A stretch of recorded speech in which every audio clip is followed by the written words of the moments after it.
Assalamualaikum. Saya Sofian dari Bandar Seri Putra. Ini majlis walimah anak saya.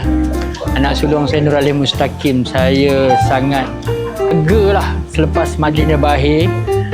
Sebab majlis telah di-handle, telah dikondak dengan sangat baik bagi saya. Jadi pada ketika ni kalau tanya perasaan saya tu, saya sangat gembira.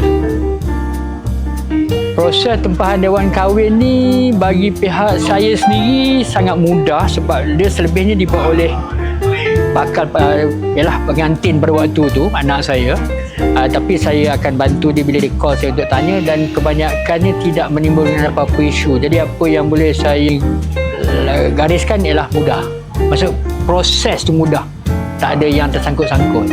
Alhamdulillah, setakat ni saya nak komplain pun saya tak jumpa apa, sebab saya sangat berpuas hati lah. Sangat berpuas hati dari segi pelaksanaan dia. Jadi bila tak ada masalah, saya boleh anggap staf-staf semua telah menjalankan tugas dengan sangat baik. Secara keseluruhan saya sangat berpuas hati. Dari segi dewan pun saya nampak kemas susun lapang, orang nak bergerak pun senang. Kemudian jemputan saya lebih kurang 1,100 saya target.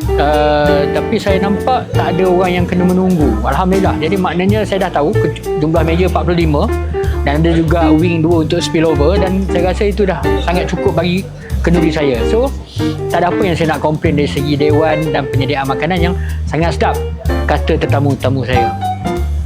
Definitely saya akan cadangkan kalau ada yang bertanya. In fact tadi dah ada yang tanya mana yang berpuas hati dengan apa makanan terutamanya, dah tanya, sedap lah, berapa harga? Tu yang saya kata tadi, saya tak nampak penambahbaikan.